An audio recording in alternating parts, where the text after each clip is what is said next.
अस्सलाम वालेकुम। आज हम बनाने जा रहे हैं बेसन की बर्फ़ी, बेसन की टुकड़ी वाला हलवा या बेसन के कतले।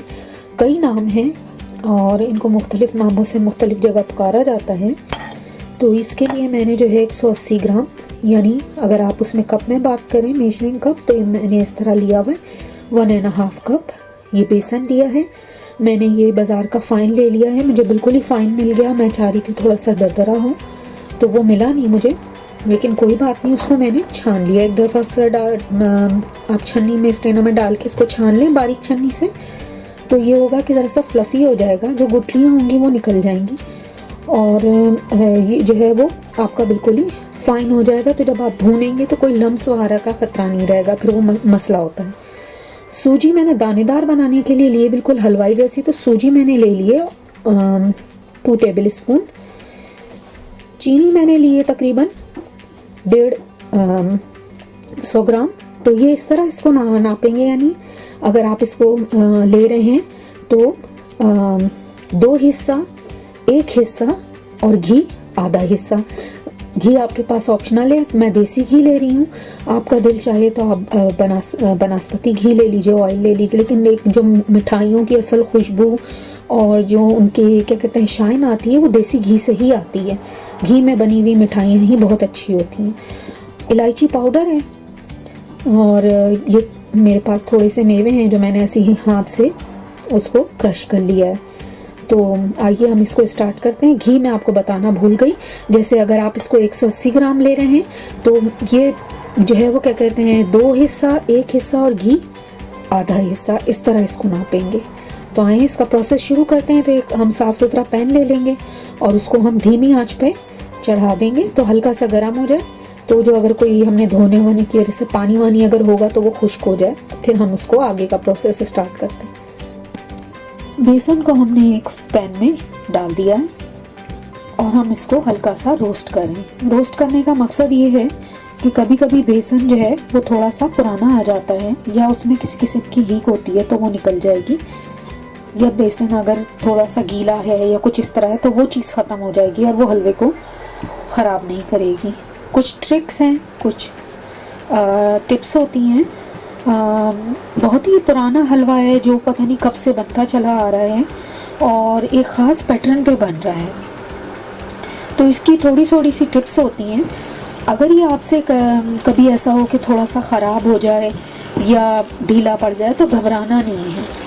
आपको देखनी है आपने मिस्टेक कहाँ पे की है, ठीक है। एक एक स्टेप को फॉलो कीजिए, इंशाल्लाह एक दफ़ा ख़राब बनेगा, फेंकिएगा नहीं, डिसऑर्डर्ड नहीं होइएगा, दोबारा ट्राई कीजिएगा। तो हम इसको स्लोली स्लोली हल्का सा भूनेंगे। इतना नहीं भूनना है कि ये जो है वो पूरा कलर चेंज कर ले। इस बात का ख्याल रखना है कि जब भी बेसन की बुनाई हो, किसी चीज़ को भी रोस्ट करें या भूनें, तो आपकी जो आँच जो है वो बिल्कुल मीडियम फ्लेम होनी चाहिए, यानी धीमे से थोड़े से ऊपर जो होती है, क्योंकि अगर आपने इसको जो है बिल्कुल तेज़ आँच पे कर दिया तो वो जल जाएगा और वो अच्छा नहीं बनेगा। अब हम इस मौके पे आके हमें इसको रोस्ट करते हुए 4 मिनट भी नहीं हुए हैं, इसका कलर बिल्कुल चेंज नहीं हुआ है। ये देखिए, इस मौके पे मुझे जो है थोड़ी सी इसमें रंग के लिए मैं कोई रंग नहीं इस्तेमाल कर रही हूँ। आपका जर्दे का दिल चाहे आप जर्दे का रंग डाल लें, आपका मैं इसमें हल्दी डाल रही हूँ, तकरीबन इतनी चुटकी से, एक मोटी पिंच आप कह लें, तो बहुत अच्छा इसको ये एक कलर देगी और इतनी सी हल्दी का कोई टेस्ट भी पता नहीं चलता। आप चाहें तो जो है वो एक मोटी पिंच के बराबर है, आप देख लीजिए। और इसमें हम डालने के बाद इसको हल्का सा हम मिक्स करेंगे और फिर हम इसमें घी ऐड करेंगे। चाहें अगर आप हल्दी नहीं आप यूज़ करना चाहते हैं, आपको डर है कि शायद आप ज़्यादा मिला देंगे कड़वा हो जाएगा, तो क्या करें आप फूड कलर कोई सा अगर आपको अच्छा लगता है वो इस्तेमाल कर लें। ऑरेंज है, येलो है, जैसा आपको कलर देना हो वैसे डाल लें। हल्दी से ये होता है कि जरा सुनहरा सा कलर आता है। केसर मिलाना चाहें तो केसरी का कलर भी मिला सकते हैं, ज़ाफ़रान जो है वो भी मिला सकते हैं, वो ना हो तो ज़ाफ़रानी कलर जो होता है वो मिला दें। अब हम इसमें 80 ग्राम जो हमारे पास घी है वो ऐड करेंगे। एक टिप है ये कि मैंने घी इसमें मिला दिया है, घी ज़्यादा नहीं मिलाइएगा। कोई बेसन जो है कम घी उठाता है, कोई ज़्यादा घी उठाता है, कोई ज़्यादा पानी उठाता है, तो ये डिफरेंट उसके ऊपर होता है। कभी कभी हमारे पास जो है वो चने की दाल का बेसन नहीं आता, तो ये हम चने की दाल के बेसन से बना रहे हैं। तो आप देख लीजिएगा, पूछ लीजिएगा दुकानदार से कि किस चीज़ का बेसन है, क्योंकि आम तौर पे जो बेसन बेचा जाता है मार्केट में वो सोयाबीन के चने भी होते हैं और मटर का चना भी होता है, मटर की दाल का, जो पीली वाली मटर होती है, तो उससे भी बनाया जाता है। तो वो उसमें हल्की सी जो है ना, आप देखेंगे एक बिटरनेस होती है। तो मेक श्योर कर लें कि किस चीज़ का बेसन है। और दूसरे ये कि घी ज़्यादा डालेंगे अगर आप, तो फिर इस बात का ध्यान रखिए कि बहुत ज़्यादा घी डालने से हलवा जो है वो सही तरह जमेगा नहीं और नरम पड़ जाएगा। हम इसको मिक्स करेंगे अच्छी तरीके से, आहिस्ता आहिस्ता इसको मिक्स करेंगे। पहले पूरा मिला लीजिए। अगर आपको जो नए बनाने वाले हैं उनको ये लगता है कि बेसन जो है उसमें पता नहीं घी सही है तो नहीं है, पहले मिक्स कर लीजिए और उसके बाद अगर आपको है तो आप थोड़ा सा डाल सकते हैं। जैसे मैंने आपको बताया, घबराना नहीं, पहले से इतना नहीं डाल देना है कि बिल्कुल ही हलवा जो है ऑयली ऑयली हो जाए और हमें ये एहसास हो कि भाई हमने ये गलती कर दी है, बहुत ज़्यादा इसमें हमने घी ऐड कर दिया है। क्योंकि अभी ये मिक्स होने के बाद आप देखेंगे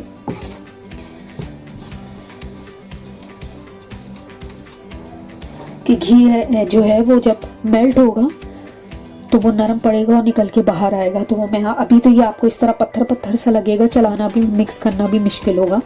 तो इस वक्त जो हमें लग रहा है ये इस बात की निशानी है कि इसमें परफेक्ट है। तो जो मैंने आपको हिसाब बताया है कि 2, 1 और आधा, तो ये याद रखिएगा इसी हिसाब से कि अगर आप जो है वो 1.5 कप जो है वो बेसन लेते हैं तो आप जो है उसमें 1/3 कप आप जो है चीनी लेंगे और उसका आधा हिस्सा जो है आप घी लेंगे। लेकिन घी का मैं इसलिए नहीं कहती हूँ कि थोड़ा कम ज़्यादा आप कर सकते हैं। मीठे में ये है कि अगर आप बहुत ज़्यादा उसको मीठा डाल देंगे तब भी वो नहीं खाई जाएगी। तो इसके लिए नाप का 1-2 दफ़ा आप गलत हो सकते हैं, आप इसको बनाइए और फिर उसके बाद आदमी को खुद ही पता चल जाता है कि वो कहाँ पे गलती कर रहा है। सारा घी अच्छी तरह इसमें मिक्स हो चुका है और हम बिल्कुल ही मीडियम फ्लेम पे इसको कर रहे हैं। थोड़ा सा पेशेंस का काम है। मेक श्योर कीजिएगा कि जो भी आप पैन या चीज़ें इस्तेमाल कर रहे हैं उनको अच्छी तरह स्टरलाइज कर लीजिएगा। उसको स्टरलाइज करने का तरीका ये है कि आप जो है पानी भर के पैन में उसको चढ़ा दीजिएगा, थोड़ा सा बेकिंग सोडा डालिएगा 1 चुटकी के बराबर और अपना चम्मच भी डाल दीजिएगा। तो क्योंकि आमतौर पे ये होता है कि जो हलवाइयों के जो के यूटेंसिल्स वगैरह होते हैं, हम तो क्योंकि कुकिंग करते हैं तो उनकी चीज़ें सेपरेट होती हैं। हमारे यहाँ नमक, मिर्च, तेल, फ्राई उसी में कर लेते हैं। तो आप ये करेंगे कि उसको इस तरह स्टरलाइज कर लेंगे तो जो भी कोई फ्लेवर या कोई चीज़ होगा वो पानी में निकल आएगा और फिर हम पानी को फेंक देंगे और दोबारा जो है अपने पॉट को रख के कोई जैसे जिंजर गार्लिक की स्मेल है, ऑयल चिली की, वो निकल जाती है। तो ये इस तरह लाजमी तौर पे कर लीजिएगा। इससे आपकी जो भी स्वीट बना रहे हैं, जो भी मिठाई बना रहे हैं, वो बहुत अच्छी बनेगी।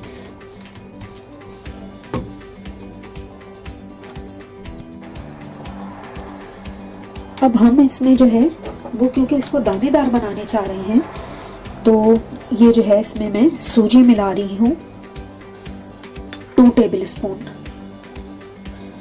तो ये आप इसको इस तरह मिलाएं, ये बहुत अच्छा बनेगा, दानेदार, नरम, मुलायम सा, खस्ता सा। तो बाज़ार में तो ये जब बनाते हैं ये लोग, तो ये लोग मैदे का इस्तेमाल करते हैं इसकी बेसन की बर्फी लगाने के लिए। मगर क्योंकि हम घर में बना रहे हैं, हमें हलवाई जैसा बिल्कुल दानेदार चाहिए, तो 1 चम्मच वो सूजी भी डालते हैं इसके अंदर। तमाम कोनों से लेके तमाम एजेस को हम इस तरह करेंगे भूनते वक्त, ताकि ये नहीं है कि किसी साइड से तेज़। और जो हमारा जो फ्लेम है उसका ख़ास तौर पे ध्यान रखिएगा, क्योंकि बेसन जब भुनता है तो भुनने के बाद एकदम तेज़ी से जो है वो ब्राउन होता है, तो हमें उसको छोड़ना नहीं है। मैंने बिल्कुल ही इसको लो फ्लेम पे रखा हुआ है।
ये देखिए हमें कैसे पता लगे कि हमारा बेसन भुन गया है या नहीं, तो ये आपको है ना इससे जैसे बेसन लूज होता हुआ नजर आएगा, फटा फटा सा। एक ये निशानी है इसकी, साइडों से भी अगर आपको नजर आए कि ये ऑयल निकल रहा है। और दूसरे हम एक पानी का प्याला ले लेंगे, बेसन जब भुनेगा तो वो आपको अच्छी तरह बताएगा कि वो भुन चुका है। एक प्याला ले लेंगे, उसमें पानी लेंगे, हाथ में लेके छींटा मारेंगे तो हमें पता चल जाएगा हमारा बेसन भुना है कि नहीं भुना है। अब ये देखेंगे इस तरह ऑयल निकल निकल के बाहर आ रहा है, ये शायद ये इस बात की निशानी है। अब ये हम एक हाथ में पानी लेके इस तरह फेंकेंगे, जब इस तरह की आवाज आने लगे तो आप समझ रहे हैं हमारा बेसन भुन गया है। ये इस बात की निशानी हमें चेक करना है, जिनको नहीं पता उनके लिए हम इसे साइड पे कर देंगे। इस तरह की आवाज आनी चाहिए जब आप एक हाथ में लेके मारेंगे। बेसन को धीमी आंच पे करना है, उनको ऐसे नहीं करना कि आप उसको जो है वो तेज आंच पे करें, वो जल जाएगा, वो खराब हो जाएगा। चाहे आप इलेक्ट्रिक का चूल्हा यूज कर रहे हैं, चाहे आप गैस का कर रहे हैं, दोनों सूरतों में आपको जो है फ्लेम बिल्कुल मीडियम रखना पड़ेगा। मीडियम लो रखें तब भी कोई बात नहीं है।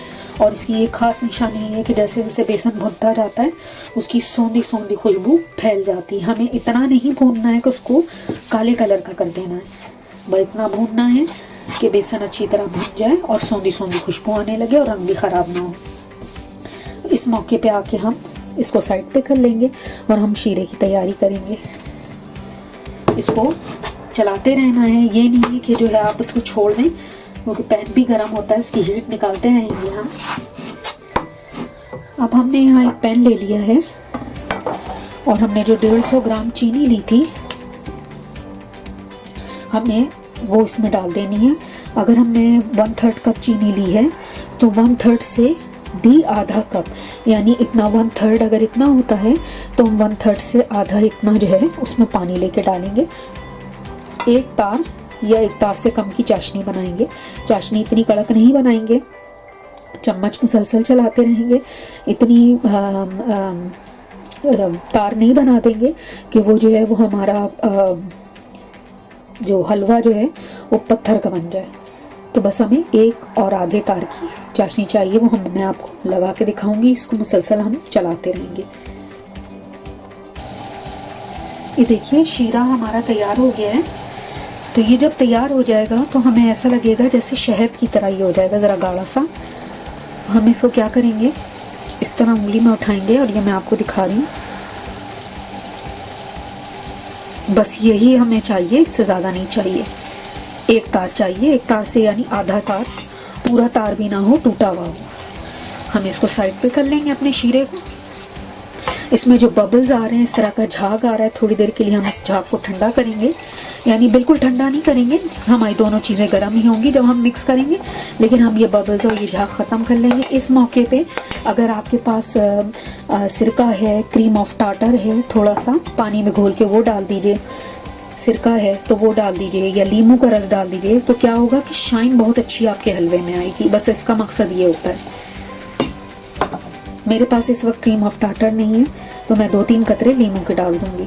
आपके ऊपर है, डालना हो डालिए, नहीं डालना हो नहीं डालिए। ये देखिए ये मेरे पास इलायची पाउडर है, 1/4 टीस्पून से भी कम है, ये डालेंगे हम इसमें। इसको मिक्स करेंगे। ये नीम गरम है, ठंडा नहीं हुआ है। अब हम इसमें शुगर सिरप मिला देंगे।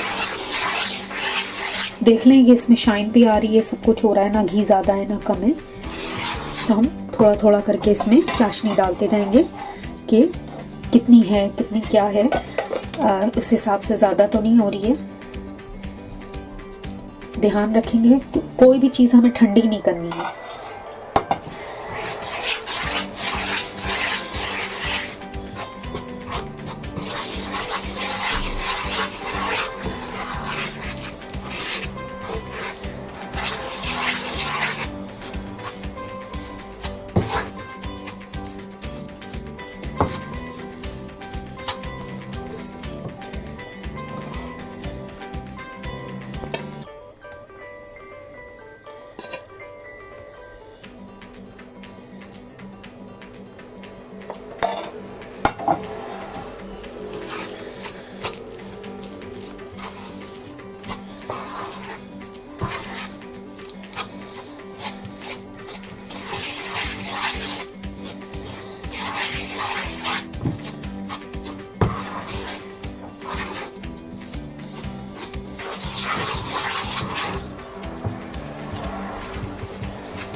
आराम से लम्स ख़त्म करेंगे इसके, ताकि सब जगह शीरा हमारा इक्वली मिक्स हो। इसीलिए हम थोड़ा थोड़ा करके डाल लेते हैं, इसके पीछे यही ट्रिक होती है।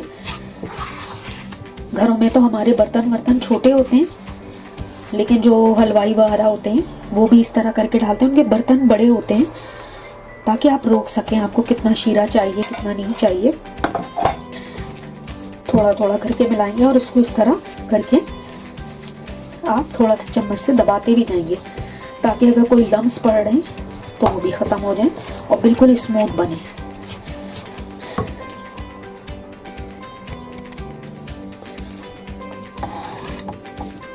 ये मैंने एक, आपके पास प्लेट हो जो भी चीज़ हो, उसमें हल्का सा ऑयल लगा के इस तरह मैंने इसको कर लिया है।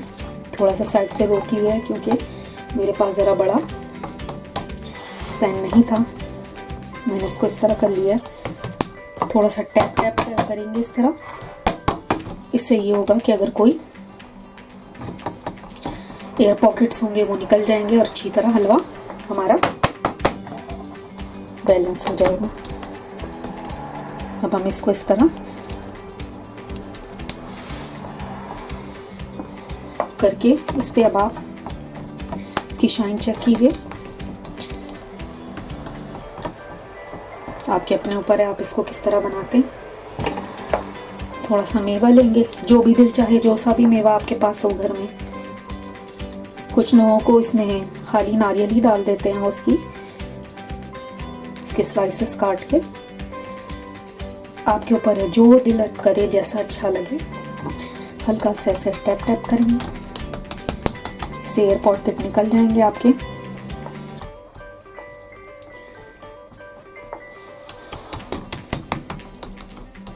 घबराना बिल्कुल नहीं है, ये मैं आपको दिखा दूं ऑन कैमरा। जितना मैंने शीरा बनाया था, यानी जो भी मैंने 150 ग्राम चीनी ली थी उसका आधा पानी लिया था, और पूरा एक तार नहीं था, एक तार के करीब था हमें उसकी चिपकन। यानी आप इस तरह हाथ पे करेंगे तो एक हल्का सा तार बनेगा, बहुत गाढ़ा नहीं, ज्यादा नहीं पकाना है वरना वो पत्थर की तरह सख्त हो जाएगी। हमें नरम बनानी है, तो इस तरह करके तकरीबन हम इसे 1 से 1.5-2 घंटे, आजकल तो सर्दियों के दिन है तो फ्रिज में नहीं रखिएगा प्लीज, कहीं पे भी साइड पे इस तरह करके रख लें। और फिर ये मैं आपको इनके कतले काट के दिखाऊंगी, उनकी प्रेजेंटेशन दिखाऊंगी कि किस तरह है।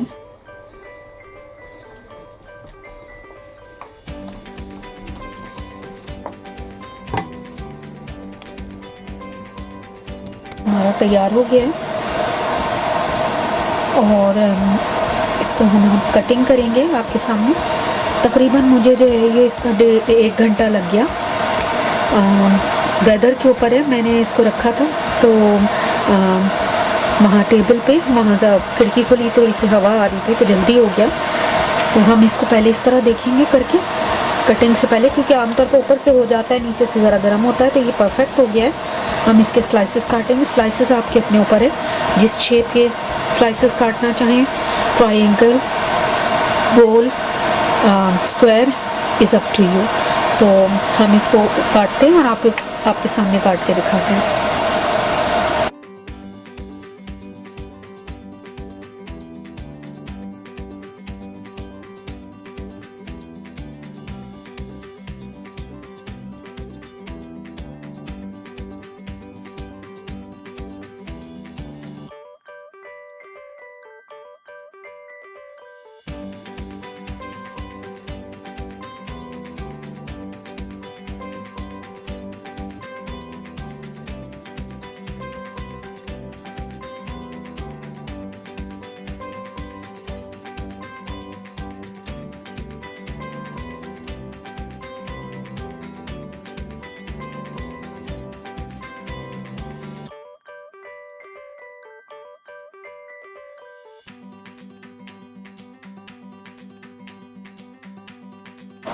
तो ये हमने एक मक्खन की छुरी ले ली है, इससे ज़रा इजीली निकल आता है।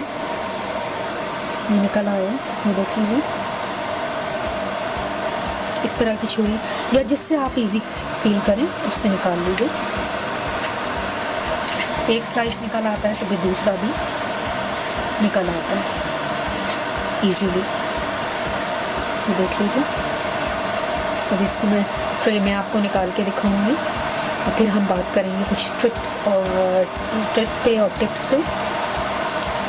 इसके लिए आपको जो करना है वो ये, पहला ध्यान ये रखना है, बेसन जो है वो अच्छी तरीके से भूनना है और धीमी आंच पे भूनना है। मेक श्योर करेंगे कि हम, जो मैंने आपको अंदाज़ा बताया, आप घर में जिस तरह भी बना रहे हैं, 2 हिस्से अगर आप बेसन लेते हैं, 1 हिस्सा आप चीनी लेंगे और आधा हिस्सा घी लेंगे। डिपेंड ये करता है बेसन आप कौन सा ले रहे हैं। कोई बेसन ज़रा थोड़ा घी उठा लेते हैं, कम उठाते हैं, तो परेशान होने की ज़रूरत नहीं है। जितना आप ऐड करें, जैसे अगर आपने 180 लिया है तो आप उसमें जो है वो 80 ग्राम जो है घी डालेंगे। आपको लगता है कि नहीं है तो आप 1 चम्मच और बढ़ा देंगे, लेकिन बहुत ज़्यादा नहीं डालेंगे क्योंकि फिर वो नरम हो जाएंगे और फटने लगेंगे, टूटने लगेंगे, जमेंगे नहीं आपको। ये देख लीजिए इसके पूरे स्लाइसेस। ये अभी मुझे और छोड़ना था, लेकिन अगर मैं इसको थोड़ी देर और छोड़ती तो सब लोग इसको ऐसे ही निकाल के खा जाते। ये देख लीजिए। और ये बहुत अच्छा होता है, इसको आप रखें। शीरे का आपको देखना है कि वो जो है वो एक तार हो, बहुत ज़्यादा शीरा आप उसको गाढ़ा नहीं करेंगे। शीरे में जो पानी डालेंगे उसका ध्यान ये रखेंगे कि जब जितना, अगर आप 150 ले रहे हैं तो आप उसका आधा पानी डालेंगे और उसके दाना ख़त्म होने तक। ये नहीं कि चीनी और पानी डाल के आपने छोड़ दिया है, दरमियानी आंच पर उसे पकाएंगे और उसको उस वक्त तक चम्मच हिलाते रहेंगे। ये काम आपने दोनों में करना है, ये प्रोसेस। चाहे आप बेसन को भून रहे हो, चाहे आप शीरा पका रहे हो, तो आपको दोनों, बेसन में तो आपको लगातार चलाना है। जब तक चीनी का दाना नहीं ख़त्म होगा, चीनी को आपको चलाते रहना है। मेक श्योर करना है कि एक तार से ऊपर ना जाने पाए, क्योंकि अगर ऐसे हाथ पे रख के देखेंगे तो इस तरह का तार बनेगा, आधा तार या एक तार, बस। इससे ऊपर नहीं लेके जाना है कि अगर ज़्यादा चाशनी गाढ़ी हो गई, ज़्यादा जो है वो हो गई, तो वो पत्थर की तरह उसे जमा देगी। अगर मैं आपको इस तरह दिखाऊं तो ये बिल्कुल सॉफ्ट है, आप ये देखें, बल्कि ये देखें मेरे हाथ से भी इस तरह खस्ता है, दानेदार है। तो आपका मेन ये चीज़ है कि अगर आपकी एक दफ़ा ख़राब होती है ना, कोई बात नहीं, कोई मसला नहीं है। शीरा आधा आधा करके ऐड करेंगे। अगर आपको लगता है कि आपकी चाशनी कम पड़ गई है तो आप थोड़ा सा नीम गर्म दूध चम्मच करके उसमें ऐड करके, और मेक श्योर करें तमाम लम्स, इतनी तेज़ी से, थोड़ा सा हाथ का काम है कि आप उसमें सारे लम्स ख़त्म करें। चाहे आप पहले बेसन भूनते वक्त करें, जब आप उसमें घी डालेंगे तो उसको जब मिलाएंगे तो आप मेक श्योर करें कि तमाम लम्स ख़त्म हो जाएं, यानी बेसन और घी दोनों आपस में मिल जाएं। और जब आप शीरा डालेंगे थोड़ा करके डालेंगे, ताकि आप अच्छी तरह उसको मिला सकें, अच्छी तरह लम्स को ख़त्म कर सकें। आपको लग रहा है आपका शीरा कम पड़ रहा है तो आप थोड़ा सा दूध भी ऐड कर देंगे। तो फिर मैं इसको जो हूँ अभी आपको निकाल के दिखाती हूँ।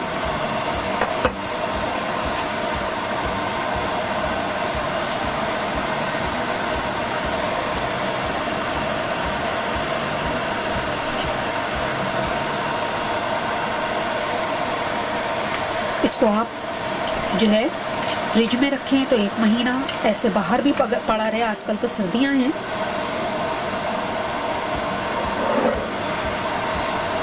आजकल सर्दियां हैं तो आप इसको बाहर भी रख सकते हैं। और एक एयर टाइट में मेक श्योर करें कि आप नीट एंड क्लीन होके पकाएं, आपके यूटेंसिल्स में किसी तरह की स्मेल ना हो, तो ये बहुत अच्छा लगेगा। गार्निशिंग आपके अपने ऊपर है, ख़राब हो फेंकिएगा नहीं। दोबारा ट्राई कीजिए, उसको ऐसा एज अ हलवा कर लीजिए, दोबारा ट्राई कीजिए। 1 दफ़ा 2 दफ़ा तीसरी दफ़ा आपसे सही बन जाएगा। कोई भी परफेक्ट नहीं होता है, ठीक है। जब हम भी जाते हैं सीखने के लिए मिठाइयाँ, तो हम भी बहुत ख़राबी करते हैं जो नए सीखने वाले होते हैं। तो शेप आपकी अपनी पसंद के मुताबिक। तो इसी के साथ मैं अपनी वीडियो को ख़त्म करती हूँ और आपसे इजाज़त चाहती हूँ। कोई भी आपको बात पूछनी हो कुछ तो आप कमेंट्स बॉक्स में हमें बताइए। मेरी वीडियो को ज़्यादा से ज़्यादा शेयर कीजिए, लाइक कीजिए। Thank you for watching.